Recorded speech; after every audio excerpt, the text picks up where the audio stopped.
Saudara-saudara yang terkasih, kita hidup di dunia di mana janji-janji sering dilanggar.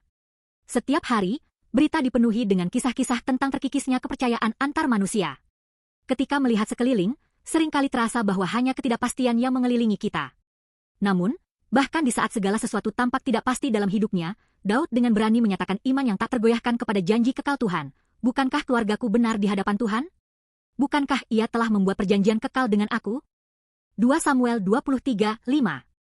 Janji antara Daud dan Tuhan didasarkan pada kesetiaan yang tak berubah dan keabadian.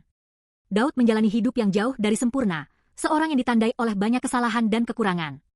Meski demikian, ia yakin bahwa janji Tuhan untuk mendirikan keluarganya selamanya tidak akan pernah goyah. Pernyataannya menunjukkan bahwa meskipun memiliki kelemahan, janji Tuhan tetap teguh dan kekal. Lalu, bagaimana kisah Daud yang berusia lebih dari 2000 tahun ini berhubungan dengan kita hari ini? Janji yang dipegang teguh oleh Daud tidak terbatas pada satu orang saja. Luar biasanya, melalui Yesus Kristus, janji itu diperluas dan digenapi bagi seluruh umat manusia. Yesus, yang datang sebagai keturunan Daud, bukan hanya raja, tetapi raja kekal yang memerintah atas hati kita. Melalui pengorbanannya di kayu salib, sebuah perjanjian baru ditegakkan antara Tuhan dan kita.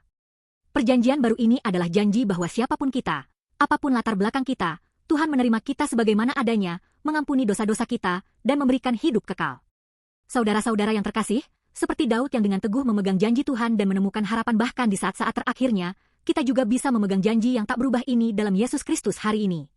Ketika kita diguncang oleh ketidakpastian dunia, diliputi kecemasan tentang masa depan, atau putus asa karena kekurangan kita sendiri, Yesus adalah harapan kita yang paling pasti.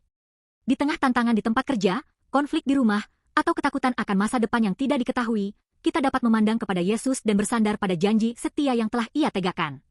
Dalam Yesus, janji Tuhan tidak pernah gagal. Harapan tulus saya adalah agar kalian memegang teguh janji setia ini dan menjalani hari ini serta sisa hidup kalian dengan keberanian dan keyakinan.